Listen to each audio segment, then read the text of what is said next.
topic of today's lecture is issues in location of facilities. We are now making a transition from the first major decision in the life cycle of a production system, namely the design of products and services, to the location and layout of facilities.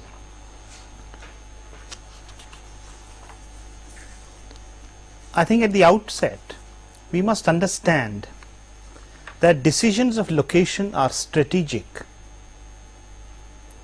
What we mean by strategic decisions is that location decisions are liable to affect the entire organization, unlike a tactical decision which might affect only a portion of the employees in an organization.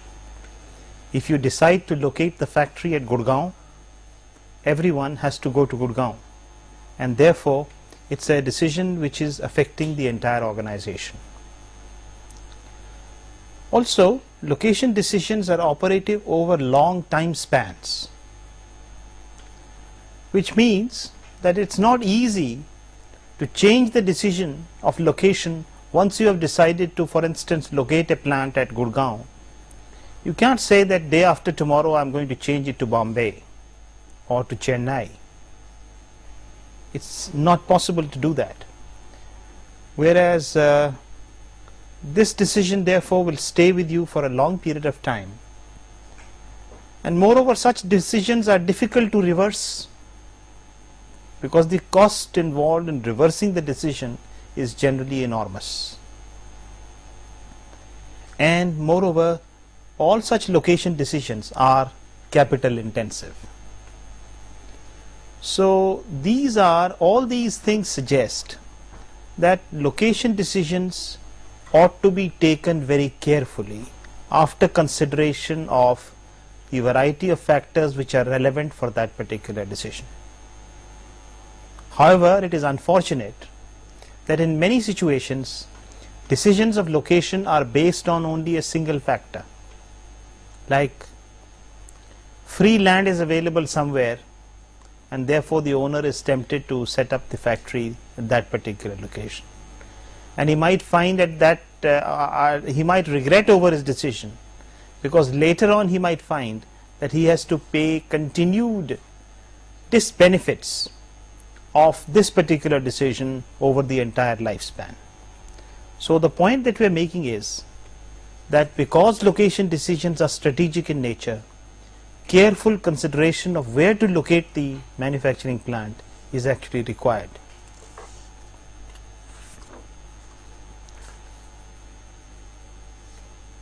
Before we talk about the location of a plant, it would be worthwhile to look at this hierarchy of location problems. For instance, what we find is at the top of the hierarchy we have the location of the manufacturing plant. Now once you have located the manufacturing plant in some location, what is the next decision? The next decision is to determine the plant layout. That means you are basically talking about the location of departments within the plant that you have decided to locate in the first place. So plant layout is essentially the location of individual departments within the plant location exercise itself. Then when you talk about a department, each department has been located. What do you do next? You talk about physical arrangement of machines and equipment within the department. And once the machines are laid out in the department, the final decision is workplace layout. That means you are trying to find out that if an operator has to work on this particular machine, where should be the location of his tools, where should be the location of the raw materials, how should he make his hand movements and things of that kind. So it's the workplace layout.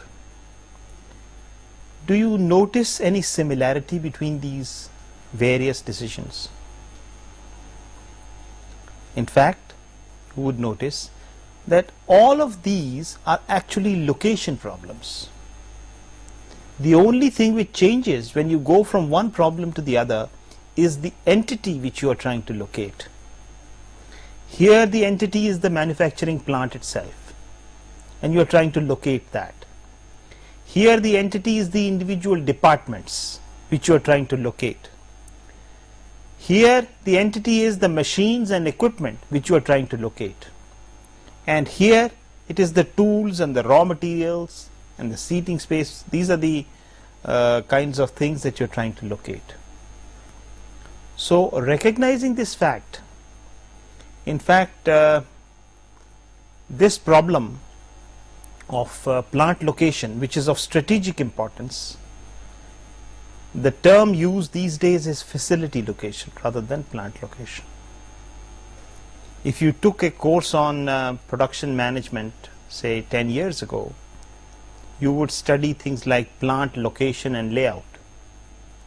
But courses nowadays often go by the term facility location rather than plant location. The reason for this is here, because the same kinds of mathematical models and tools can be utilized to handle the variety of facilities.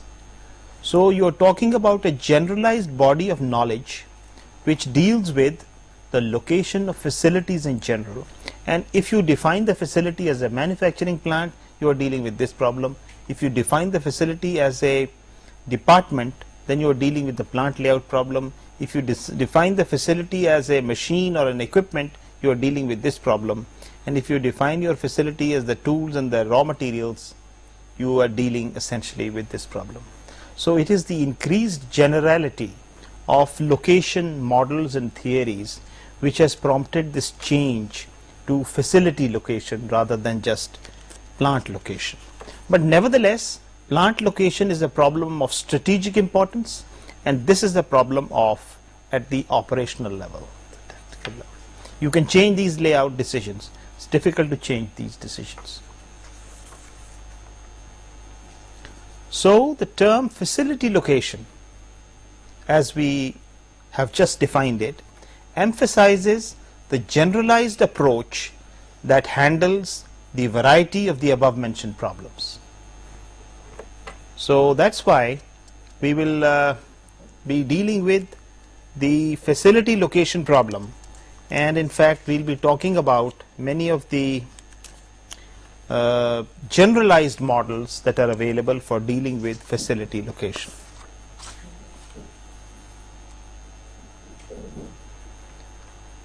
Another important thing to realize is that location decisions are dynamic decisions, which means that it's not that you take a decision once and there is no further decision to be taken. It's not a one-time decision. Decisions can change, and these changes could be owing to changing technology, the changing nature of competition and different competitors on the scene, change of consumer tastes. All these things in fact force us in making the various decisions about new plants, expansion, decentralization, plant shutdown. All these decisions are constantly going on. The demand is increasing, you have one plant, you might want to expand. So the question is, which plant do you expand out of the existing plants and so on? Which ones do you decentralize? And if demand falls and for various reasons you are shutting down a product, then which plant to shut down? So all these decisions are constantly under review. In fact, we will consider an example where we'll see how the dynamic nature of plant location manifests itself in real life decision making. However, before we do that, let's try to identify some of the major factors in location. We are talking here primarily about plant location. So if we are talking about the location of a manufacturing plant, which are the factors which are relevant? Obviously the market is a very important factor, isn't it? How do you think the market would affect the location of a manufacturing plant? Yes, that's one thing. Transportation costs and the location of the market would be in fact an important factor. But what is really significant for us is that the plant has to produce something, some products, and these products have to be transported to the market, and therefore in fact in earlier models of transportation, what was felt was that if you find out the distribution of demand spatially, which could occur at different points in space, and if you then calculate a center of market very much like a center of gravity by assuming that the weightage given to individual points is equal to the market demand at that point, then the earlier theories of location said that the center of market is the best place for locating the manufacturing plant. Now, although this was not a wrong argument, but obviously it was an incomplete argument because it was considering only market. The same thing could be true about raw materials, because raw materials are needed for the plant. So the manner in which raw materials are available could affect the location of the manufacturing plant. Let us for instance take an example of how raw materials can affect the plant. Let us say for instance that we could possibly think of three kinds of raw materials. We could think of pure materials,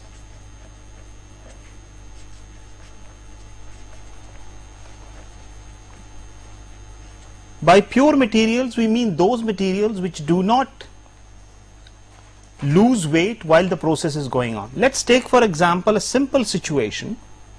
Let us say for instance that this is the market,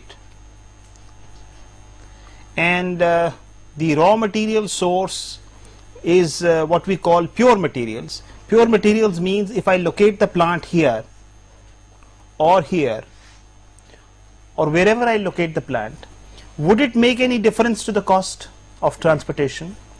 In pure materials, the total weight of the inputs is equal to the total weight of the outputs. So it doesn't matter whether I locate the plant at station 1 or at station 2 in terms of the total cost, because the total cost of transportation is going to be the same, isn't it? So when you are dealing with pure materials, where you locate the plant is not governed by the availability of pure materials, but it could be governed by other factors. For instance, it might be convenient to locate the plant at the market itself, because that way you will ensure the minimum transportation of the finished products from the plant to the customer itself. This is of course one reason. This is what happens in all assembly lines. All assembly operations are essentially pure materials. That is, the total weight coming in is equal to the total weight which is going out. And when that happens with pure materials, you don't have any such problem. You can locate the plant anywhere on the line. On the other hand, let's look at weight losing materials.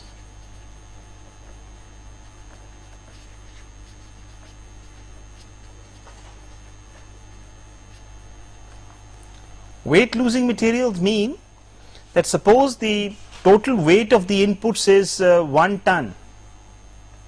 The final amount that shows up in the final product is maybe only 10 kg.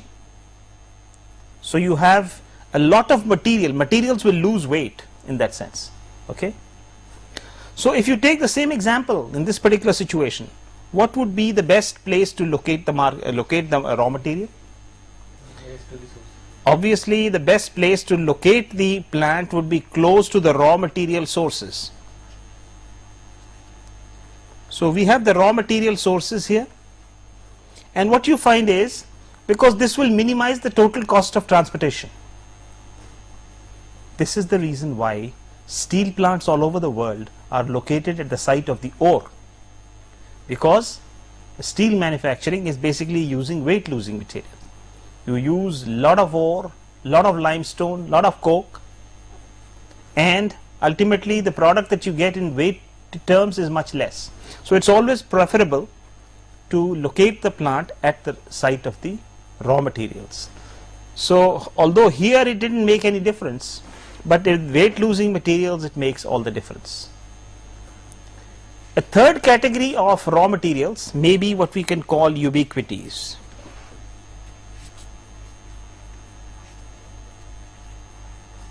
By ubiquities we mean those raw materials which are available with equal ease everywhere. So say typically air and water. So if raw materials are of this nature, where you can get air and water everywhere with equal ease and manufacture this, what would be the optimal decision for locating the plant? Obviously in this case the decision is to locate the plant at the market, because you would minimize the total cost of transfer in that sense. So I think this example should bring home to you that the nature of the raw materials plays a significant role in the optimum location of the manufacturing plant. If there are pure materials, it doesn't matter where you locate, other factors govern. If you are using weight losing materials, it's better to locate at the raw material source. And if you are dealing with ubiquities, then of course it's preferable to locate the plant at the market as far as this particular thing is concerned. So considerations like these are important when you're talking about the location of a plant. So we have talked about the influence of the market, the influence of the raw materials. Similarly, the ease of transportation and transportation cost is a major factor. The availability and dependability of power is an important factor in location. Climate and fuel is an important factor in location. Labor and wages are important. The availability of labor and the wages you pay to them is an important factor. This would be location dependent.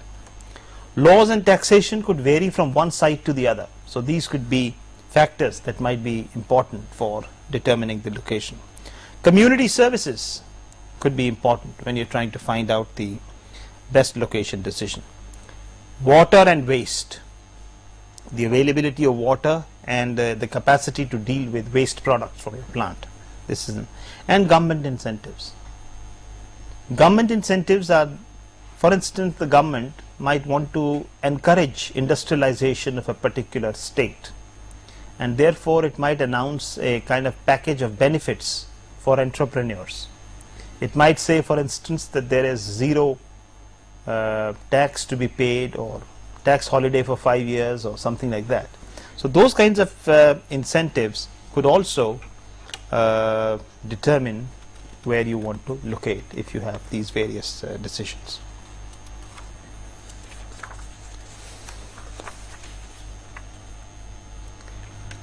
Then another important factor that has to be considered is what is going to be the annual cost of operation at a particular site. The annual operational expenses for a plant, which will consist of typically things like the raw materials you consume, the transportation expenses, the real estate expenses, the fuel costs, the sundry state taxes, electric power and water. All these expenses would generally vary from location to location. So if you are trying to compute the annual cost of operation for different sites, you'll have to compare these relative costs and come up with a figure for the annual operating expenses at different sites. Now, very interesting analysis, simple break-even analysis can be done. For instance, if we have two sites, let's say we have site A, location A and location B. Let us say for the time being that location A is a site like Delhi, location B is a site like Mumbai. Now if you compare these two sites, what you find is that Delhi being comparatively less industrialized, it's easier to get, let's say, land in some areas. So the fixed costs are relatively smaller and the unit variable cost is typically higher that is the operational cost will be higher.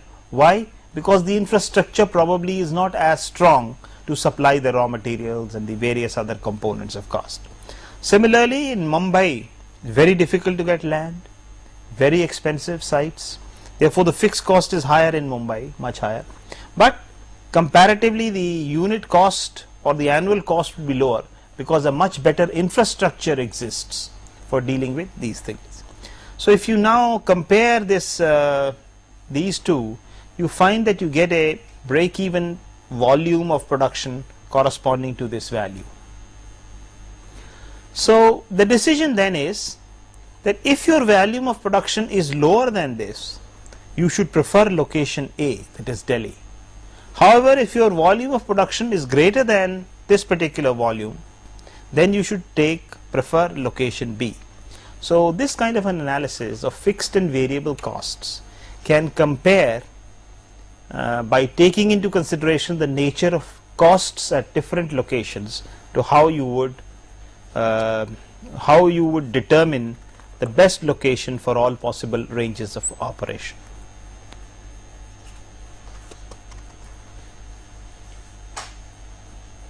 Just to give you an idea of a mathematical model which can be used, in fact it's a mechanical analog that we are talking about for finding out the best location of a manufacturing plant.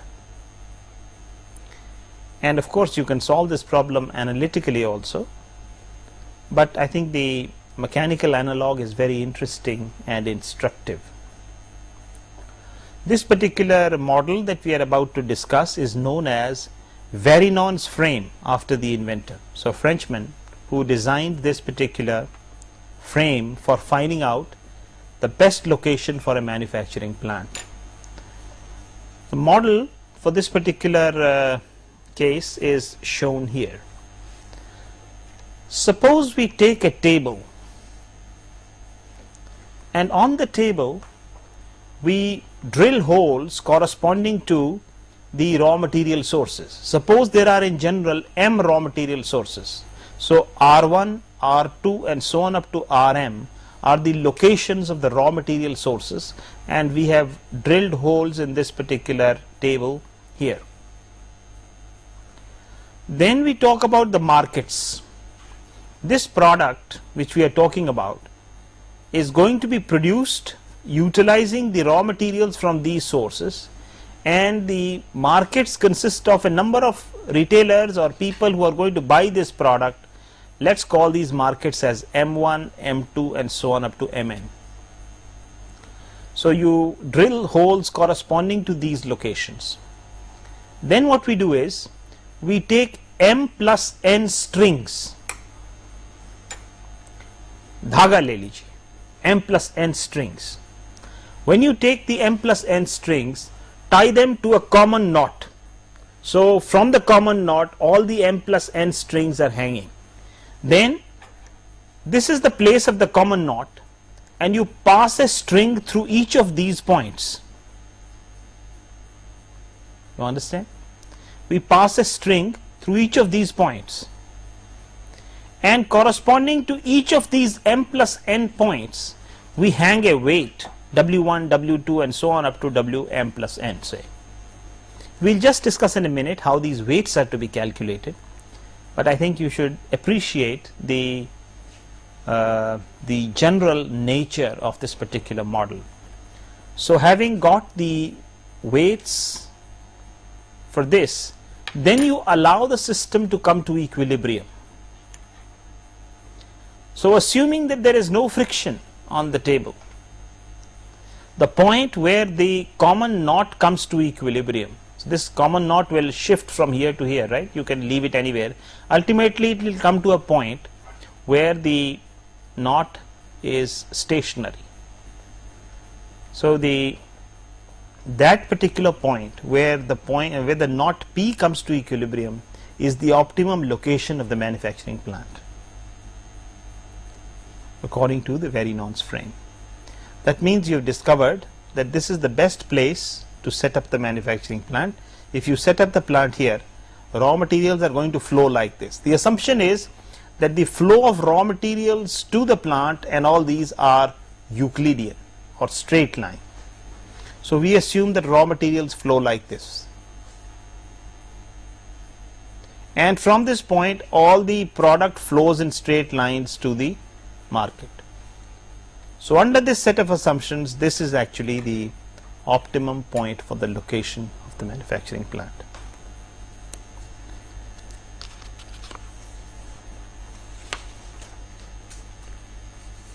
Here is how we calculate the weight and the assumptions for the model.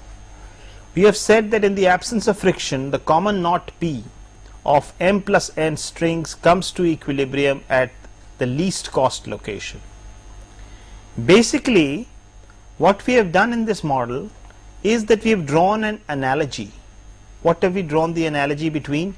The string comes to equilibrium when the potential energy is minimum. So we have tried to draw an analogy between the potential energy and the travel cost. The system is so designed that there is a analogy between the potential energy and the travel cost. So the moment you say that the potential energy is minimum, it implies that at that particular point the travel cost is also minimum. Okay, this is the, of course, some of the assumptions are that R1 to Rm are locations of raw material sources, M1 to Mn are location of markets. We are assuming Euclidean or straight line travel, and each weight, how many weights are there? M plus n. There are m plus n in all, and this is how we calculate each weight. Each weight, Wi, is the number of annual trips between P and that point multiplied by the cost per unit distance. Does this make sense? See, you look at this weight. Weight is, what we are trying to say is, let's look at the diagram again. Suppose this is a point, a raw material source, and this is the point P, the factory.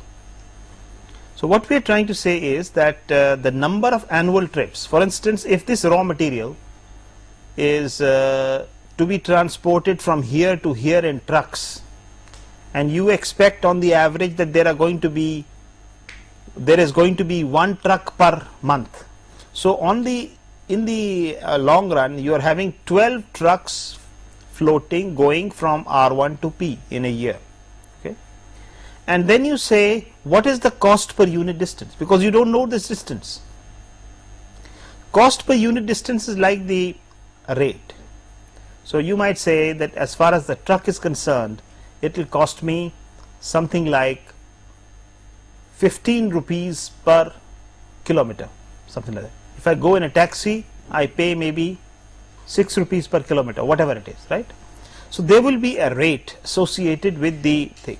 So what we are saying is 12 trucks per annum multiplied with 15 rupees per trip, 15 rupees per kilometer is the cost of this.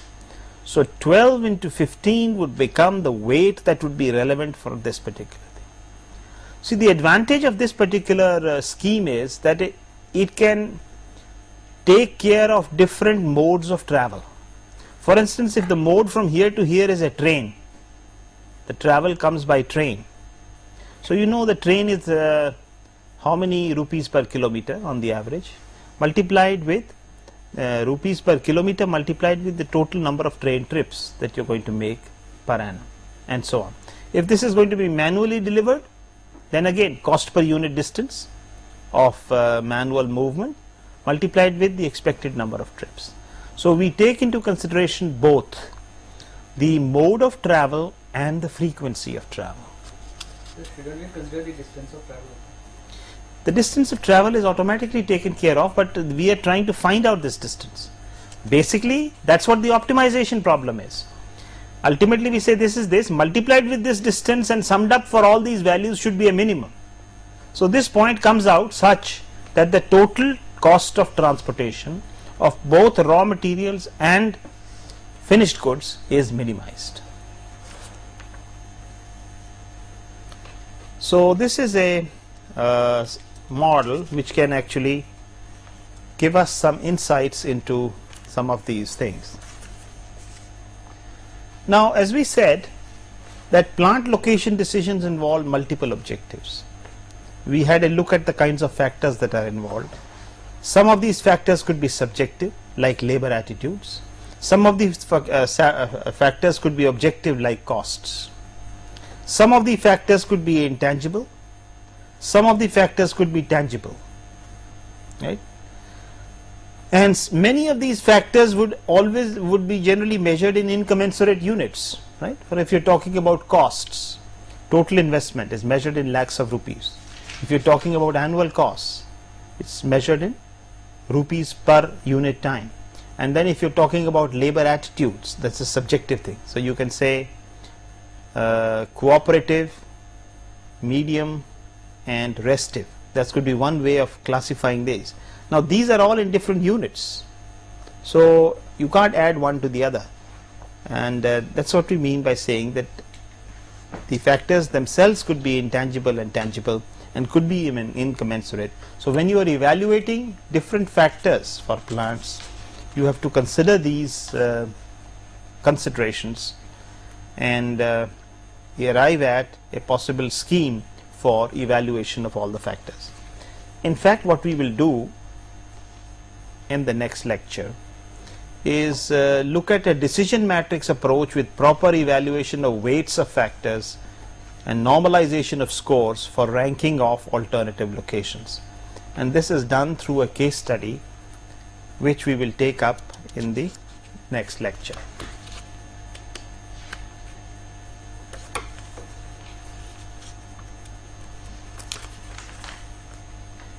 What we will, however, illustrate at the moment is the use of analytical models for solving the location problem.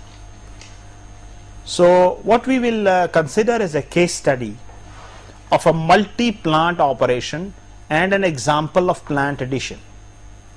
So what's happening is, currently, let's say a company has two plants, P1 and P2, located at two geographically distinct locations in the country. So P1 and P2 are the existing plants, and these plants supply to the various warehouses. There are 5 warehouses distributed in the country: A in the north, B in the central region, C in the east, D somewhere close to the west, and E in the south. So these are the warehouses to which these plants actually supply, and these warehouses have the responsibility of distributing the product to the corresponding retailers in their respective regions. But what is generally happening is that the demand for the product has been growing, so that the total production capacity is not able to meet the growing demand for the various warehouses. That is the problem. So the company has felt the need for setting up of a new manufacturing plant, and a site survey has been conducted over the country, and 3 possible locations called X, Y, and Z have been identified where the plant, these are possible locations for the new plant.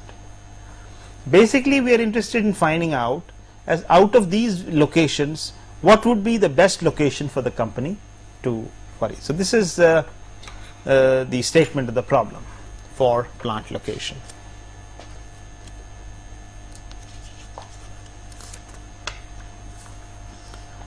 Basically, the conditions which have triggered this are that owing to the increase of weekly demand to 72,000, there is a capacity deficit of 25,000 per week, and it is felt that a plant of capacity 25,000 could be set up at either X or Y or Z. That's the whole analysis. So the increased demand is here, and now we know that an additional plant with this capacity has to be set up at X, Y, or Z, and all that we are interested in doing at the moment is finding out what would be the optimal decision.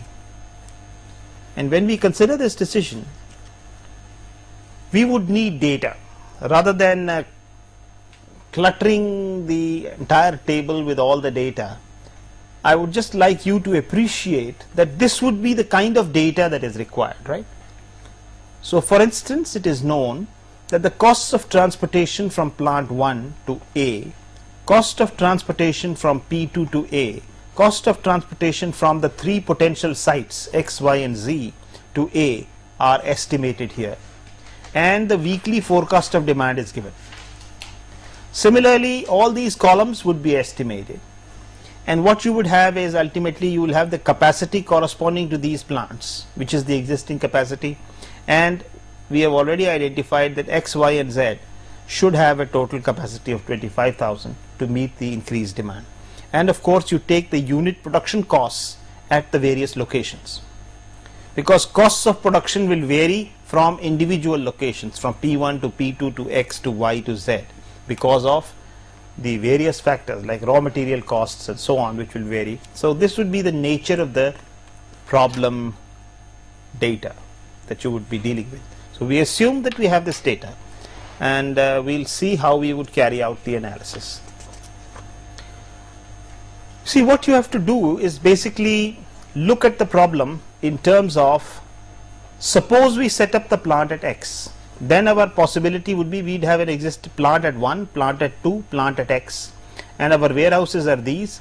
This is the demand in thousands of units, and the capacity would be 25,000 for X, 27, 20, 27 and 20 here, which are the existing capacities, and the total capacity at an all India level would be 72,000. So what we can do is we can solve this problem. Now in this case we work with only distribution costs here, so we have the costs of distribution. So this is a standard transportation problem which you solve. So when you solve this standard transportation problem, you get the minimum cost of distribution, and that minimum cost of distribution is 26,450, okay, for solving this problem. And then you have to add to this the production costs.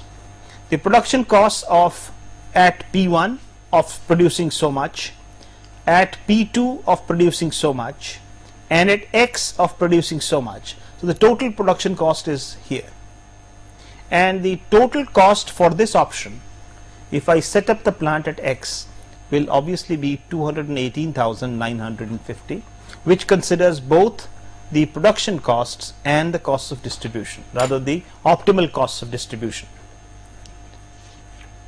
Something similar will have to be done for the other two cases, right? You have to again, if we set up the plant at Y, we again have to solve a transportation problem of this nature. Again we get the distribution costs as 26,960. We get the production costs as we get this 193,750, and the total cost is 220,710 in exactly the same manner.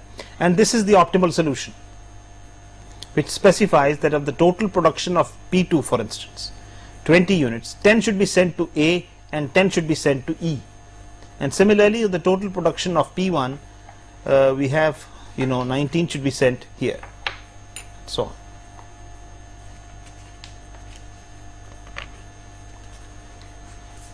And as far as the third one is concerned, we'll have the optimum production distribution solutions continued, and in this particular situation we have, in fact, this should be Z, and we are now talking about the setting up of the plant at the site Z.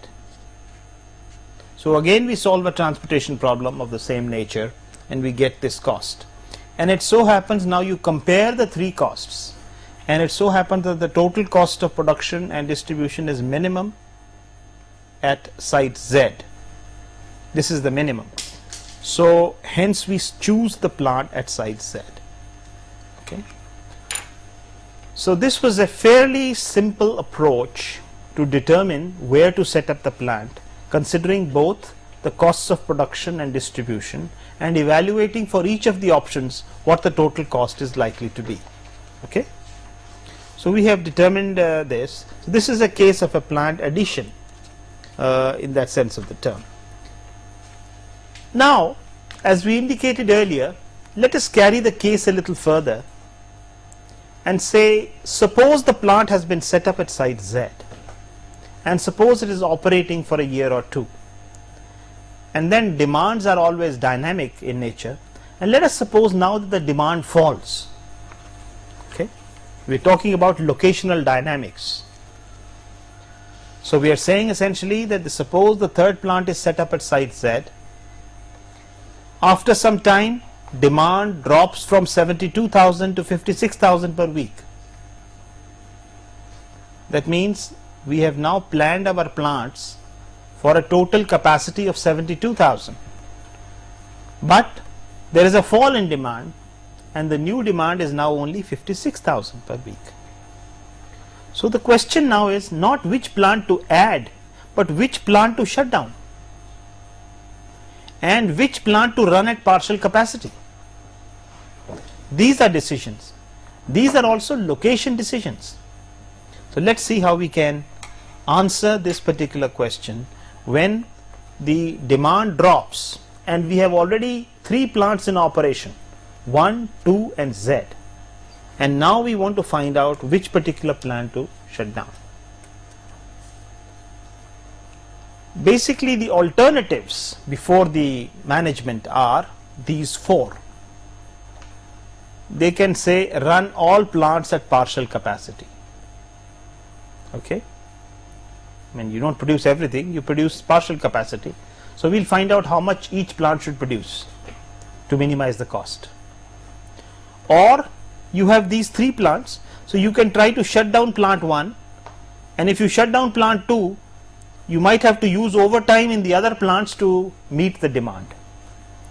Similarly, you can shut down plant 2 and use overtime in the other plants, or you can shut down plant Z and use overtime in others. So these are the options. So we have essentially 4 options available to us, and what we are going to do is to evaluate these 4 options to find out what is best for the company to do, which particular plant to shut down under these circumstances. So what we are trying to say at this stage is we would need additional data. What kind of data would we need? This is the kind of data that you would require. You know, for instance, that the demand has fallen, so you need to know what is going to be the regional demands of various warehouses. So you estimate that demand for A is 9,000 units, for B it is 13,000 units, for C it is 11,000 units, for D it is 15,000, and E is this. So this exercise would have to be done. It's a forecasting exercise. It's an exercise of estimating what is going to be the demand. So that is what we have done here. Then for the various plants, that is P1, P2 and Z, we would require various costs. For instance, if you run a plant at overtime, it is estimated that the overtime cost of production for the plant, the regular time production costs we already know. So this is the additional data that we are talking about. This is 3.37, 3.33 and 3.27. So overtime production costs could vary. Why could overtime production costs vary? These could vary because wage rates could be different at different locations. Of course, there are other costs pertaining to raw materials, etc., which could also affect these costs. Then you have the overtime capacity. After all, overtime capacity is limited. So we can produce 7,000 here, 5,000 here and 6,000 here at most per week in overtime. Then there are fixed costs. What are these fixed costs? Fixed costs per week, these do not depend upon the production volume. Now if there is a plant already existing, we can think in terms of 2 kinds of fixed costs, while operating and while shut down. So if the plant is operating, then we expect the fixed cost to be 12,000, 9,000, 13,000. If the plant is shut down, the costs won't vanish. all the costs will not vanish. So from 12,000 this can come down to 5,000, because you still have to keep the departments open, you have to keep paying salaries to the various people who are permanent employees of the company and so on. So you have, while shut down, the costs are not zero, but they come down from 12,000 to 5,000, 9,000 to 4,000, 13,000 to 6,000. So if you decide to shut down a plant, these are the fixed costs. If it is operating, these are the costs. I think this is a feature that you have to understand because of the behavior of various types of costs. Now we start to evaluate the four options that we were talking about. What was the first option? We were talking about shutdown options. So the first option was basically keep all the plants running, 1, 2 and Z running.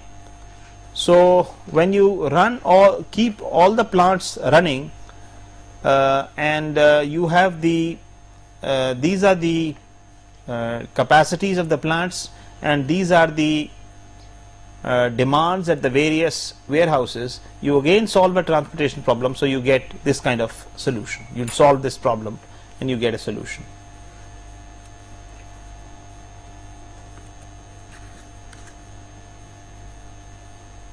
Now take the second option. What is the second option? Second option was we shut down plant 1. So if we shut down plant 1, what happens? Only plant 2 and plant Z are available. Only plant 2 and plant Z are available, 1 is not available. However, you have the possibility of using overtime on 2 and overtime on Z. So the costs that you will take into consideration here will now be the costs of production and distribution. So if you take these costs and solve this problem, you find that the 2Z, 2 on overtime and Z on overtime, the solution is something like this, which means we are talking here only about the optimal solution. And what's going to happen is that plant 2 should produce 20,000 units, plant Z should produce 25,000, 5,000 units overtime on plant 2 and 6,000 units overtime on plant Z, and this will meet the requirements and this will have a certain cost implication. Okay, so this is how you solve this transportation problem. Now in the same manner we can consider the other two options. If we shut down plant 2, what will happen? Obviously plant 2 is not available, so the only plants which are available are 1 and Z. You can resort to overtime on 1 and overtime on Z, and you have of course the various warehouses. You can solve this transportation problem again, and you can find out the optimal solution in this manner.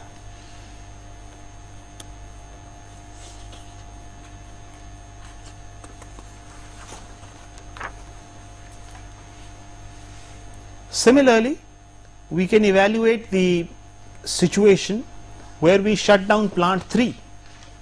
If we shut down plant 3, obviously only 1 and Z are available, so we can do overtime on 1, overtime on Z. So our sources are these and our destinations are these. Notice here that when we are talking about A, B, C, D, E and F, F is in fact something which is a dummy warehouse which has been added only to balance the supply and demand. And the solution again obtained for this problem is shown here, where you know how much to ship from 1 to B to C to D, that is 9,000 units, 3,000 units, 15,000 units and so on. And this 3 here shows that as far as the overtime capacity is concerned, you are going to utilize overtime to send items to warehouse B, so on. So I think the point here is that we have looked at the 4 options that are there. Essentially, let us try to recapitulate what we did. We have looked at the 4 options which are there before us. these 4 options in terms of shutting down either a plant. First is don't shut down any plant, so you're running all the 3 at partial capacity. Then shut down plant 1, then shut down plant 2, then shut down plant 3, and you have these various transportation problems which we have solved. So what we try to do is we evaluate these shutdown options, and the significant thing to note here is that corresponding to these 4 options 1, 2, 3 and 4, we find that it is this cost which we have determined by the transportation model, the lower one, and then we can add the fixed cost corresponding to that one as the case may be. I think it's important to realize here as to how we make use of the fixed costs at this stage. You see, in the first option, what is happening? No plant is being shut down, and when you have no plant being shut down, it means all the plants are operating. So the fixed cost is going to be 12 plus 9 plus 13. How much is that? 24. It will be going to be 12 plus 9 21 plus 13 34, and this is the cost 34 here which appears, right? So 34,000 is the fixed cost associated with this option. When you consider option 2, what did we have to do? You have to be careful in selecting the fixed cost. Option 2 was the case where we shut down plant 1 and the others were operating. So let's look at this situation. If plant 1 is shut down, the cost is not this one but just this one. So but the other 2 are operating. So 5,000 plus 9,000 plus 13,000. So that is 14 plus 13, 27,000. So you have a figure here of 27,000. So it has to be selectively done. So what was this option? Let's consider we do it for all these cases, then things would be clear. This was a case when plant 2 is shut down. When plant 2 is shut down, what happens? The cost here is 4,000. Plant 2 has been shut down. So 12,000 plus 4,000, 16,000, 16,000 plus 13,000 is 29,000. So that's the cost, fixed cost here. And similarly, what was option 4? That is shut down plant 3. So if plant 3 means plant Z. So if we shut down plant Z, we find that the total cost is going to be 6,000. So 12,000 plus 9,000 plus 6,000, that is 27,000. So you have the cost here. The point that I am trying to make here is that we have accommodated in the calculation of the fixed costs the nature of the fixed cost under shutdown and under operating conditions, and we have incorporated that here, and these are the values that we have obtained from the optimization in the 4 cases. So the total cost is now here, and if you now compare the total cost, we are interested in picking up that option which is the cheapest. So the cheapest option is option number 3, which means it's best to shut down plant 2. You notice an interesting thing here. This is what we mean by locational dynamics. First, when there was a need, we set up a plant at site Z, and then the demand fell and we found that it was best to shut down another plant, not the one that we had set up there. So now we are shutting down plant 2. So if you look at this history, so what we are trying to essentially say is that location decisions are dynamic, and these kinds of decision making has to be done constantly when you are dealing with these various situations. Finally, let's summarize what we have tried to do in this particular lecture. I think the most important thing that we must realize is that location decisions have a strategic importance, because these decisions are there to stay for a long time, they affect the entire organization, and they are costly in that sense. And therefore there is a need for looking at location decisions more systematically, more scientifically. That was the message. Then we looked at a hierarchy of location problems to suggest that the problem of location is general, and that is why we could term this theory as facility location theory, where the facility would mean that you deal with anything and you are essentially dealing with essentially a location problem. We looked at the Varinon frame, which was an analog model for facility location. It was a very interesting model in terms of strings and weights. Of course, it could be clumsy to use, but you could have a mathematical simulation for this particular model. But nevertheless, it's one of the earliest models used for determining the optimum location. Important factors in plant location were identified. A case study on new plant location and shutdown under dynamic conditions was demonstrated, and we saw how to locate a plant and how to subsequently shut down that particular plant. And of course, based on this analysis, we'll do a case study next time of a multi-objective plant location case, which will talk about not only the various factors for location, but also how other facility location models can be used to determine analytically the location problem. Thank you very much.